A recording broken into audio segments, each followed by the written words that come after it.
Voilà, merci de me laisser la parole et de présenter un peu le groupe de travail public empêché, de la FIED et notamment le groupe de travail, sur les étudiants incarcérés.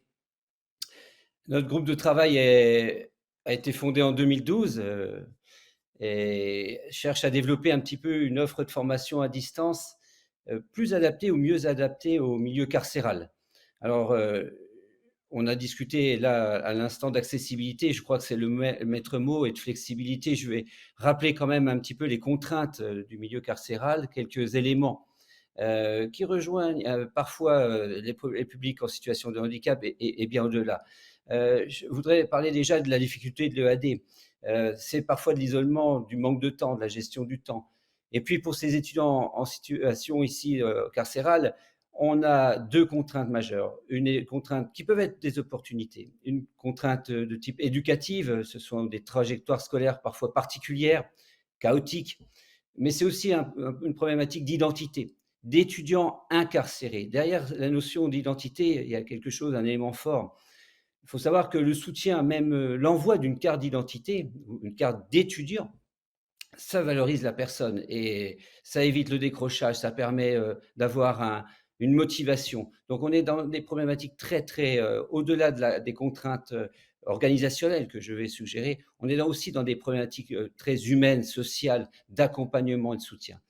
Donc notre groupe de travail essaye de mieux valoriser les problématiques, les réponses, et je vais vous en parler un petit peu ce matin de manière très générale, mais j'ai aussi la chance d'avoir une quinzaine de personnes avec moi, derrière moi, et qui ont proposé une dizaine de posters que vous pourrez consulter.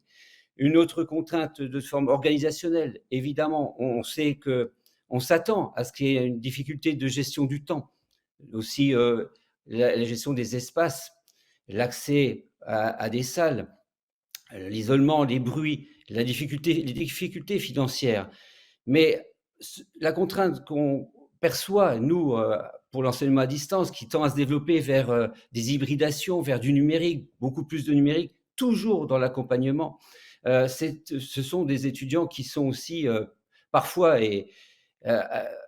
interdits d'accès aux usages numériques. Et donc, ça pose problème pour de l'enseignement à distance qui se veut très numérique aujourd'hui, digitalisé, et bien de revenir ou pas à une forme d'accompagnement à distance ou, on va dire, de cours, comment dire, sous forme historique, comme on disait, euh, des cours sous forme papier.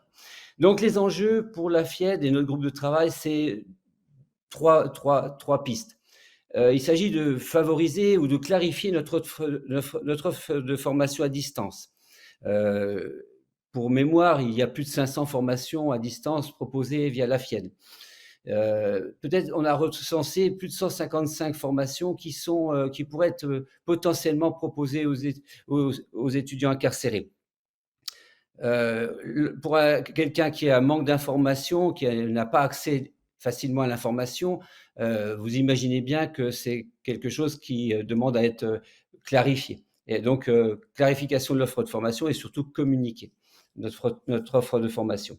Un deuxième enjeu pour nous, c'est d'adapter, et là c'est un véritable enjeu, et je rejoins le discours précédent sur la notion de compensation pour les étudiants en situation de handicap, il s'agit de penser en amont, d'adapter le dispositif d'organisation administrative et pédagogique, de le rendre plus motivant pour les étudiants non connectés.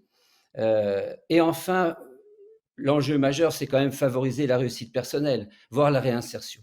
Donc ces trois enjeux sont le fer de lance de notre groupe de travail, et nos réalisations depuis 2012 vont dans ce sens-là, avec deux projets pour 2023. Je voudrais juste peut-être revenir sur la difficulté et les enjeux de contextualisation pédagogique.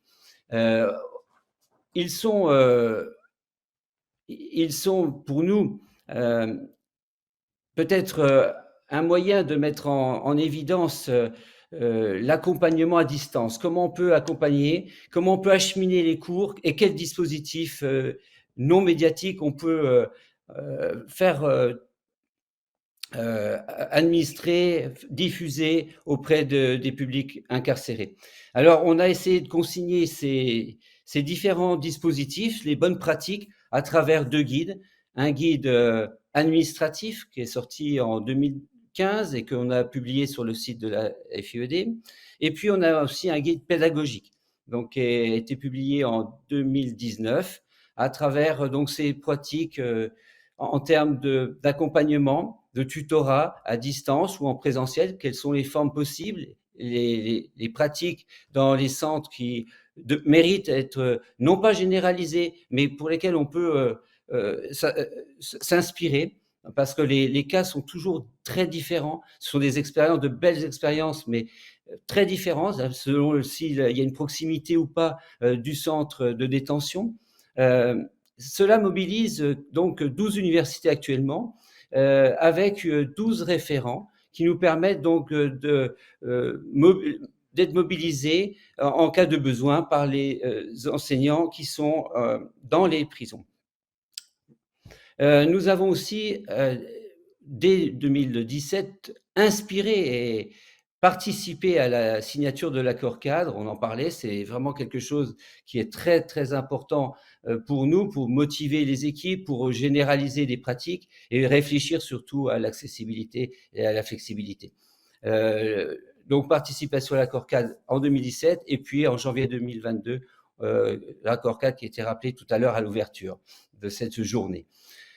En 2023, on poursuit le travail avec deux axes majeurs, notamment un axe qui cherche à mieux adapter les réponses pédagogiques. Et Dieu sait s'il y a encore un besoin criant d'accompagnement à distance et en présentiel sous toutes les formes possibles de ces étudiants incarcérés.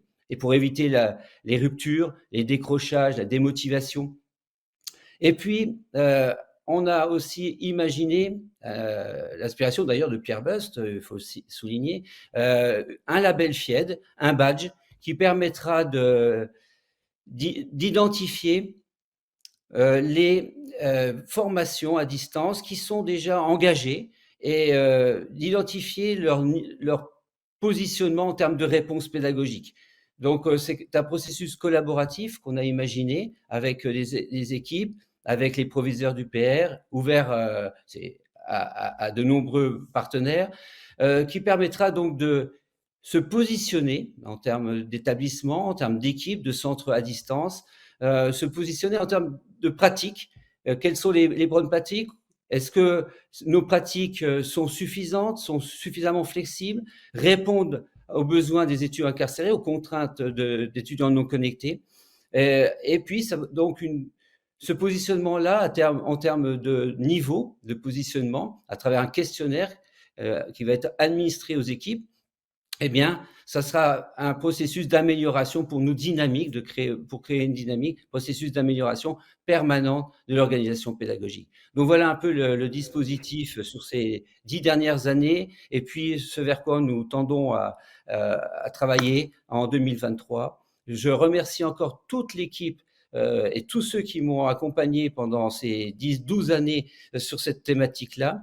Ce sont des personnes engagés, volontaires et qui ne sont pas forcément que de la FIED, puisque dans le groupe de travail, on a la chance d'avoir des personnels de l'ADAP, le responsable de l'enseignement en tant qu'invité, des proviseurs du PR, d'anciens RLE et des RLE. Voilà, RLE, responsables locaux d'enseignement, des enseignants des prisons. Je vous Merci. remercie de votre attention et j'attends avec impatience toutes vos questions pour pouvoir répondre, même si je suis à distance. Merci Dominique Poincelot. Alors moi j'ai une question et la salle aura l'occasion à la fin certainement de vous poser des questions. Je vous ai dit que j'étais impertinent, je suis aussi clairvoyant sur le type d'enseignant-chercheur que je suis. On me confie souvent un cours au pied levé parce que je remplace un collègue absent pour des raisons X ou Y, ou parce qu'il y a un changement de maquette, une réforme. Je sens le problème de la connexion dans le milieu carcéral, mais qui rejoint le problème que Bertrand Montubert présentait de fournir ses supports de cours en avance. Si j'étais un petit peu impertinent, je dirais, mais moi, il y a plein de cas où je ne sais pas faire. C'est assez effrayant de dire mais il va falloir fournir en avance ou on ne pourra pas forcément mettre à jour à la dernière minute le support de cours parce qu'on l'a fait évoluer, etc. Ça se passe comment ?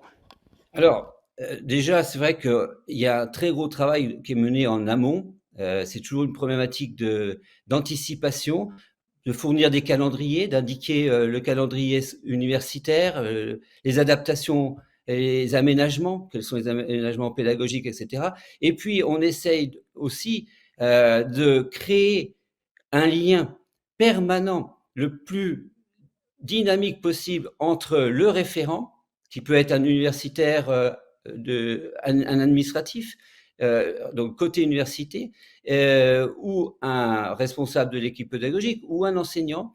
On a tous les cas. En tout cas, 12 personnes identifiées du côté université, en lien avec le centre de détention ou les prisons de manière générale. Et ce lien-là, il est très important, ne serait-ce que pour acheminer les documents, acheminer, peut-être aussi provoquer une visio, etc. Ça peut être des choses très dynamiques, avec bien sûr l'appui et le soutien du proviseur du PR, c'est-à-dire le proviseur qui gère la région en termes pénitentiaires. On pourrait parler finalement d'un plan de continuité de service permanent par rapport au public. Et oui, Ce parce qu'il qui faut nous créer interroge aussi dans nos pratiques ce lien. Et d'organisation. on a mis du temps à créer ce lien, et il existe, mais il faut le générer au fur et à mesure chaque année. Les équipes évoluent, les responsables évoluent. Donc on essaye à la FIED, notamment, de voilà, de présenter le plus possible les responsables pédagogiques aux différents UPR, de manière, on le faisait 2 fois par an jusqu'en 2020, vous voyez pourquoi la date 2020 est à retenir, et ça nous permet aussi de créer cette dynamique et ces rencontres. Une fois qu'on a créé ce lien, par exemple, j'en veux pour Montpellier 3 qui ont initié cette logique-là, qui a été valorisée aussi à Rennes 2, à Caen notamment, enfin bon, voilà pour quelques exemples, de manière à répondre le plus pertinemment possible et en termes de dynamique à l'exigence d'un public non connecté. Et au-delà de la contrainte de public non connecté, vous voyez bien les problématiques aussi sociales et humaines.